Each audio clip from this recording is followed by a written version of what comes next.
Hello, I'm the Blue Cartographer, and this is the story of what happened to Salem. We'll start with an examination of the sites surrounding Salem in the Fallout universe and in the real world. We'll then move on to the layout of the town in the Fallout universe and how it compares to the real world. We'll examine the history of Salem in the Fallout universe and a brief history of Salem in the real world. Lastly, I have a couple of comments on this content. Let's get started. In the Fallout universe, Salem is the northeasternmost municipality in the part of the Commonwealth that we get to explore in Fallout 4. To the south-southwest, the children of Adam have erected a small settlement around a crashed airliner at Crater House. Just past this, the Kingsport Lighthouse rises over the surrounding wastes and sea. West-southwest of Salem, in the time before the bombs, the men quarrying the stone at Dunwich Bores dug too deeply and too greedily and learned the hard way that some secrets should stay buried. A short distance from the quarry, a raider named Hugo built a fortress of stone in his desire for solitude. West of Salem, the coastal cottage provides beautiful views of a heavily polluted coastline. Northwest of Salem, on a neighboring peninsula, the macro fish packing plant packaged the catch of local fishermen for export. As for local municipalities, despite being closely bordered by towns like Marblehead, Clifton, Peabody, and Beverly in the real world, Salem sits alone on this coast in Fallout 4. There are two minor representations of the nearby city of Lynn, Massachusetts, southwest of Salem in Lynn Pier Parking, and west-northwest of Salem in Lynn Woods. This tower found at Lynn Woods is an in-game representation of the real-world Lynn Woods Reservation Stone Tower, a structure that was built by the WPA in 1936 to serve as a lookout. Real-world Lynn, Massachusetts lies approximately 4.5 miles southwest of Salem. Saugus, a town that lies approximately 7 miles west-southwest of Salem, is represented in the Saugus Ironworks found west-southwest of Salem in-game. You could say that nearby Danvers is also represented in-game, as the Parsons State Asylum is likely a representation of the Danvers State Hospital, also known as the Danvers State Insane Asylum or Lunatic Asylum. Real-world Danvers is less than 4.5 miles north-northwest of Salem, while Parsons State Asylum is west of Salem in-game. In the Fallout universe, much of Salem is laid out on a southwest and northeast axis along the peninsula on which it lies. In the real world, the town's streets are a bit jumbled in orientation, not seeming to follow the landscape, and this is likely due to the fact that the topography has changed significantly since its early days. In this map I found of Salem from 1820, you can see that compared with this modern map, the North River is much larger. Collins Cove doesn't come to quite the rectangular end like it does now, and the mill pond is simply gone. Like Boston, there was a lot of land reclamation that took place over the years.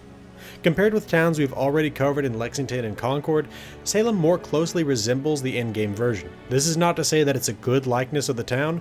Among other issues, there are many historical buildings that are missing from in-game Salem compared with the real world, but the architectural style is much less off the mark than it is in Concord and Lexington.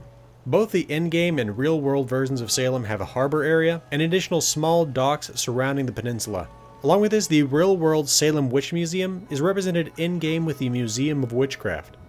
Salem is fairly tiny in-game, consisting only of this sole short peninsula, while real-world Salem is spread over a large peninsula that splits into two smaller peninsulas and includes a good chunk of land away from the coast as well. Real-world Salem has two rail lines passing through it, including one that passes under it. These are completely absent from the game. Alright, let's get into the composition of the town in-game. In the Fallout universe, Salem is composed of houses, apartments, restaurants including a Drumlin Diner, shops including Rook Military Surplus and a clothing store, an open-air market, a convalescent home, a church, the Museum of Witchcraft, docks, warehouses, a bus stop, and a beach. There are a half-dozen turrets in town, courtesy of Barney Rook and the Salem Volunteer Militia. With the setting established, let's examine the history of Salem in the Fallout universe. In the years before the war, Salem was a small coastal community that made their living in the tourism and fishing industries. People came from all around to witness the site of the 1692 witch trials, and the locals were happy to oblige them with the Museum of Witchcraft. While visiting, these tourists could also peruse the shops of the town center or relax in the sun on the local beaches. The wharf on the more rocky northern coast provided fresh fish for the locals and product for the neighboring macro fish packing plant to send across the region. Some of the town's elderly and or disabled population was living in the Sandy Coves Convalescent Home, a nearly fully automated facility where the care of the inhabitants was overseen by Mr. Handy robots. These robots were built to stay on the job regardless of the conditions, and this would soon be put to the test. On Saturday, October 23, 2077, the bombs came down, ending the old world. Along with the explosive destruction and gamma radiation, these bombs also unleashed waves of electromagnetic energy. Electronics close enough to the detonation were overloaded by this pulsing and burned out. For vehicles reliant on these electronics to operate properly, the outcome of this could be catastrophic. Just off the coast of Salem, a Stingray fighter jet came down on an outlying rock. In this case, the pilot seems to have been able to slow the descent enough that the fuselage remains intact. The passengers and crew on a commercial jet leaving Boston were far less lucky. They slammed into the coast with so much force that little of the plane remains in the crater left behind by its impact. As the fallout from the Boston area craters began to drop over Salem, the citizens that had them entered their bunkers and basements to wait out the worst of the aftermath. In the convalescent home, residents were left to the care of the robots, who failed to notice their charges dying of radiation poisoning. As radiation dropped to more habitable levels, the remaining people of Salem emerged and began to build a society in the ruined world. In the face of the raiders and newly mutated and hostile wildlife, the Salem Volunteer Militia formed and worked to keep the area safe. They were so proficient in this job, in fact, that Salem became one of the safest towns in the post-apocalyptic Commonwealth. By the mid-2280s, the town was becoming complacent with the threats of the wasteland, having lived in peace for so long. One of the town's residents and militia members, Barney Rook, feared that this complacency would cost the town dearly. The Rook family had been living in Salem for many generations before and after the bombs, operating Rook military surplus in much of that time. Barney Rook wanted to protect his community as his family always had, and thus he asked the town council to allow him to teach the people of the community to shoot, but they brushed him aside for being paranoid. Unfortunately, Mr. Rook was right, and around 2285 a horde of mirelurks rose out of the sea and pushed into the town, killing nearly 75% of the population in a day. Barney Rook did what he could from his rooftop perch, but he couldn't save everyone. In the aftermath of this attack, all the residents but Mr. Rook immigrated to safer locales, leaving him behind as the sole resident and sole member of the Salem Volunteer Militia. Believing that it's his duty to protect the town as his forebears had, Barney Rook has resolved to stay and fight until the day he's devoured by a mirelurk or until he dies of old age in bed. To assist him in his efforts, Mr. Rook installed turrets around the town, eventually turning them off to save ammunition when the mirelurk population was sufficiently thinned. While things in the area have quieted down to an extent since the time of the evacuation of Salem, by 2287 things were beginning to heat up again. At the site of the passenger jet crash south of town, a group of the Children of Adam cult have taken up residence. Drawn in by the radiation coming off the old onboard nuclear power plant, they've constructed a series of dwellings to serve the faithful. As part of this effort, they have established a beacon in the nearby Kingsport Lighthouse to guide these pilgrims on their pilgrimage. Meanwhile, the Gunners Mercenary Group has also made an appearance in town. Hired by Wellingham, a Mr. Handy in Diamond City, a handful of mercenaries came to Salem to steal a Deathclaw egg that the robotic proprietor of the Colonial Tap House wishes to turn into a Deathclaw egg omelet. Their mission went poorly, as evidenced by the remains being distributed around the Museum of Witchcraft. All this activity has riled up the mirelurks again, such that when the sole survivor of Vault 111 arrives in the area, they can help Barney Rook to re-establish safety in Salem by reactivating the turrets in town. The sole survivor can also either return the stolen Deathclaw egg to the Deathclaw's nest, or return it to Wellingham. Lastly, should the sole survivor enter the Sandy Cove convalescent home, they're followed in by a squad of hostile synths. Should they and the home's robotic staff survive, the sole survivor can potentially trick the front desk clerk into believing that they are supposed to be a resident of the facility and be given a key to a room. That's about all that I could find on Salem in-game, so let's look at the history of Salem in the real world. I've already talked about the geological history of Massachusetts in my video on Concord, so if you're interested in that, I suggest you check out that video. That being said, we're dealing with a different native tribe than the ones that occupied the region around modern-day Lexington and Concord. This area was occupied by the Namkiag people, who generally controlled the territory from the Mystic River to the Merrimack River by the time of colonization. From what I found, it seems that the Namkiag were semi-nomadic, moving from settlement to settlement depending on the season. This being the case, when English fishermen and colonists under Roger Conant arrived in 1626, they found what they assumed was an abandoned village at the mouth of the Namkiag River. The English settled in this village that the Namkiag had only temporarily left, an act that the Namkiag viewed as a simple misunderstanding, and they didn't attempt to retake the town. The colonists renamed this town Salem, derived from the Hebrew word for peace. 2 years later, in 1628, the Massachusetts Bay Company arrived under John Endicott, and the community at Salem began to grow dramatically as the ground was laid for the arrival of thousands of Puritans. In 1629, Salem was granted a town charter by King Charles I, giving them a sense of autonomy.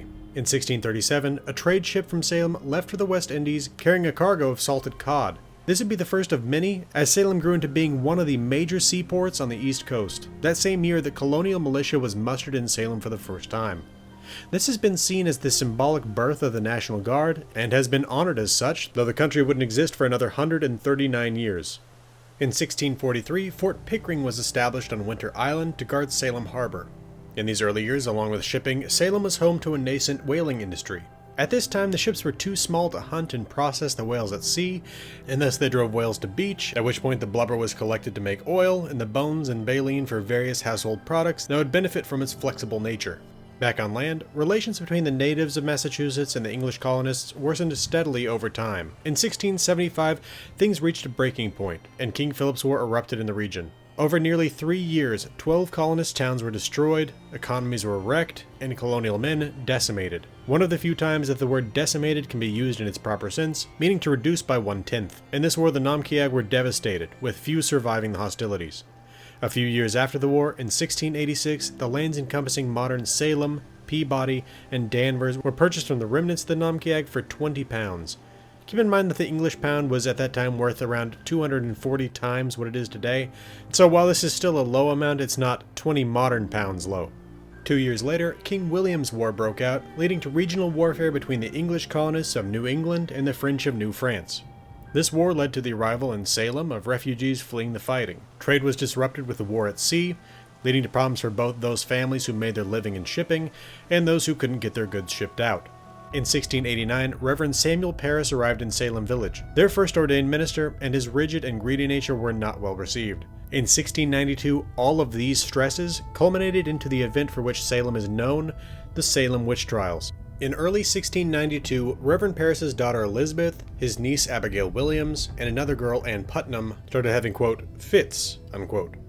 In these fits, they screamed, threw things, made strange noises, and contorted into strange positions.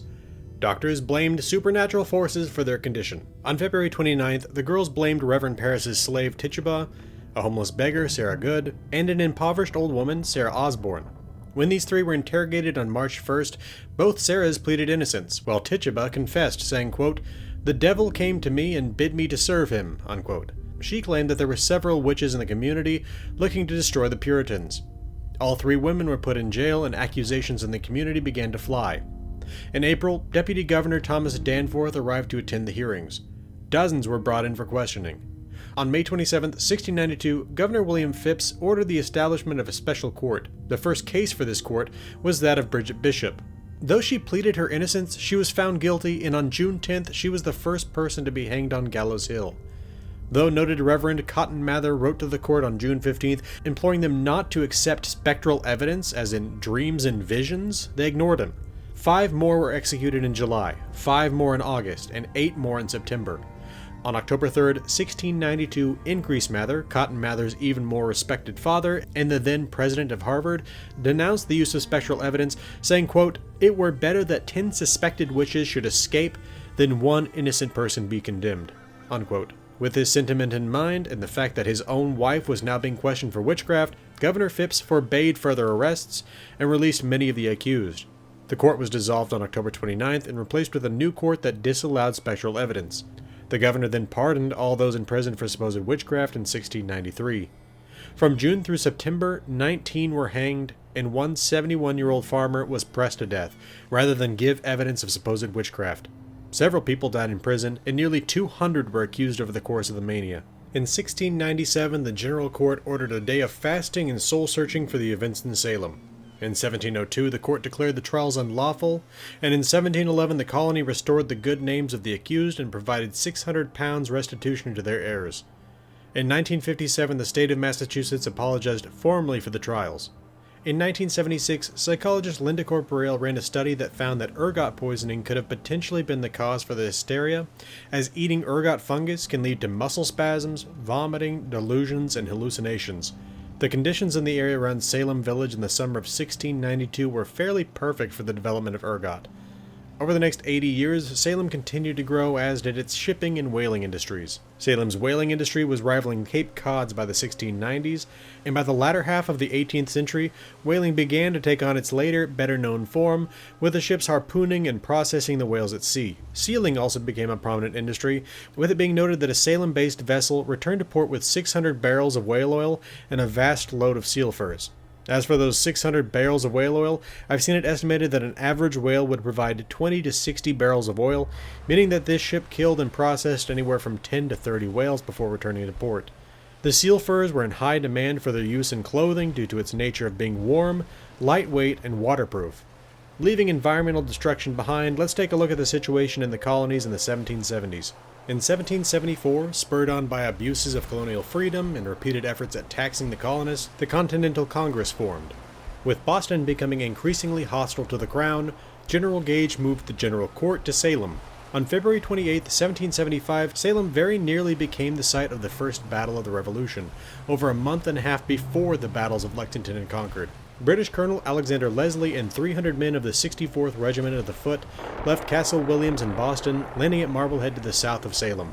When it was discovered that they were on their way to North Salem to seize the stores and ammunition held by local militias, Major John Pedrick of Marblehead rode ahead to Salem, sounding the alarm.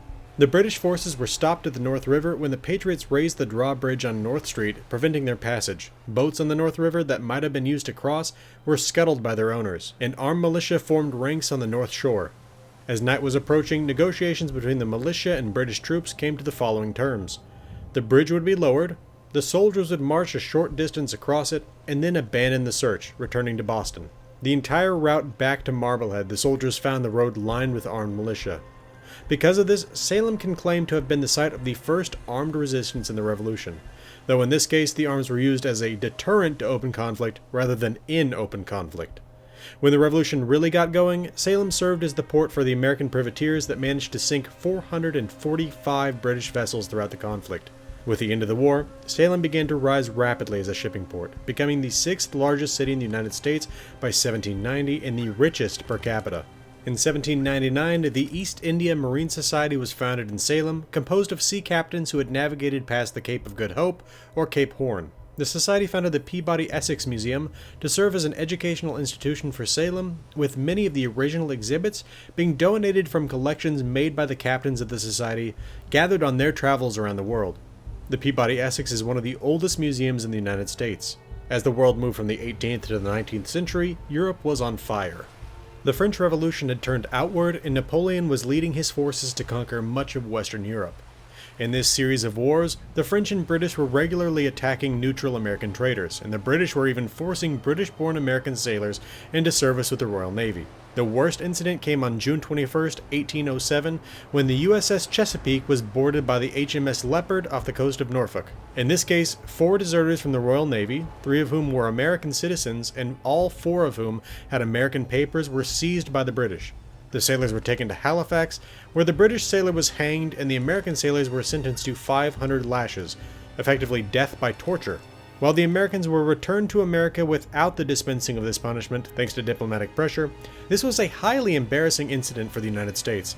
The USS Chesapeake wasn't some trade ship. These sailors had been seized from an American warship. In response to this incident and to other indignities, President Jefferson signed the Embargo Act into law in 1807, making it illegal to trade with all foreign countries. This act was obviously disastrous to trade ports like Salem, as it left many ships to sit idle in the harbor for 15 months. While the act was repealed in 1809, it did severe damage to the shipping industry in that time, and served to be completely ineffectual in pressuring the British to stop impressment. This led to the War of 1812, yet another disaster for the shipping industry. When the war ended in 1815, Salem's economy was wrecked, never to recover its spot as an international trading port. The wealthiest merchants relocated to Baltimore, New York, and Boston. By the 1830s, Salem was rising again as a major port for the whaling industry. Money began to flow through Salem once again, and the economy was recovering. In 1831, the Azette, Salem's first purpose-built whaling vessel, left for the South Atlantic, returning a little over a year later with 100 barrels of sperm whale oil and 1,500 barrels of general whale oil. By the next year, there were 3 similar ships that joined the Azette. The whaling fleet grew dramatically over the next few years.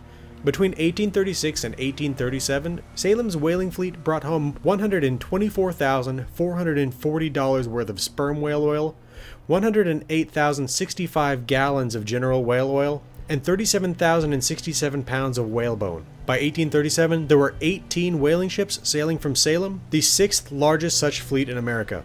After the Panic of 1837, the fleet shrank, and after 1842, there were no more than 2 whaling ships that left Salem every year. The peak for this industry nationally came in 1858. The Civil War dramatically cut into this industry. One of the few things we can legitimately thank the Confederacy for in modern days is the fact that Confederate commerce raiders destroyed 46 Union whalers. The true reason we have to thank for the overall decline of the whaling industry, though, came in 1859 in western Pennsylvania with the drilling of the first oil well by Edwin Drake. The oil pumped from this well and those that came after it could be refined into, among many other products, kerosene. Kerosene was a perfect replacement for whale oil and oil lamps, and thus we have Big Oil to thank for the death of the whale oil industry. But the history of Salem in this time wasn't just whaling. In 1825, the East India Marine Hall was completed, with the second floor going to serve the Peabody Essex Museum. In 1828, Nathaniel Hawthorne, a Salem native, self-published Fanshawe, his first novel. In 1838, the Eastern Railroad line from Boston to Salem opened, running under Salem in a tunnel. The next year, Salem adopted the city motto of, quote, "To the farthest ports of the rich East," end quote. In 1850, Nathaniel Hawthorne published The Scarlet Letter, a well-liked book everywhere but Salem, as the residents didn't like how their city was depicted. The next year, he published The House of Seven Gables, inspired by the Turner Ingersoll Mansion. In 1854, Salem State College, eventually renamed Salem State University, was founded. In 1876, the first public demonstration of a long-distance telephone call, in this case taking place between Boston and Salem, was held in the Lyceum Hall. Dr. Thomas Watson, Alexander Graham Bell's assistant, was a Salem native. In 1883, the Parker brothers, George S. Parker and Fred Parker, founded Parker Brothers in Salem. Now entering the 20th century, in 1910 the House of Seven Gables was opened as a museum after having been restored over the previous 2 years. On June 25, 1914, a fire started in the Leather District, going on to burn 1,376 structures and leave 18,000 people homeless. This was half of Salem's population at the time. In 1935, the Coast Guard Air Station Salem was established on Winter Island. This site would serve to cover much of the north end of the eastern seaboard until it was closed in 1970.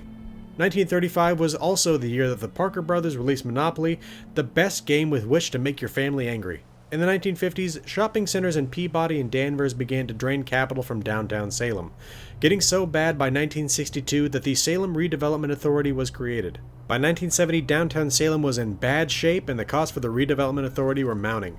Thus, they changed their focus to preserving what remained of the historic downtown, as 87 historic buildings had been destroyed. This was also the year that the show Bewitched filmed its 7th season in the city of Salem. In 1982, Salem hosted the first Haunted Happenings event, which has been hosted every October since. In 1992, the Witch Trials Memorial opened in Salem, 300 years after the trials themselves took place. It was dedicated by Elie Wiesel. In 1993, Hocus Pocus, some of which was filmed in Salem, released in theaters. From what I can see, the tourism folks in Salem love Hocus Pocus for the effects it has had on their industry. In 1996, Essex County, Salem's county, was designated as the Essex National Heritage Area. In 2013, legislation recognizing Salem as the birthplace of the National Guard was signed into law by President Obama. Today, Salem is a beautiful town with a rich history stretching back 395 years. With that said, I have a couple of things to say about this content. First, I remember watching a Making of Fallout 4 video a few years back and recall that early in development, when they were still converting the Skyrim version of the Creation Engine into being the Fallout 4 engine, that for a while the magic system remained.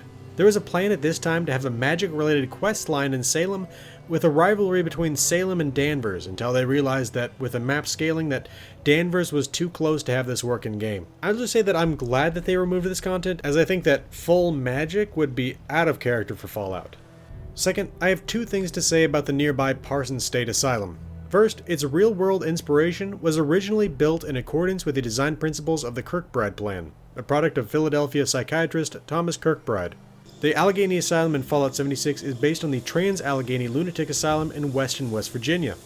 It was also built in accordance with the Kirkbride Plan, so there are 2 such asylums that we've visited in the Fallout universe.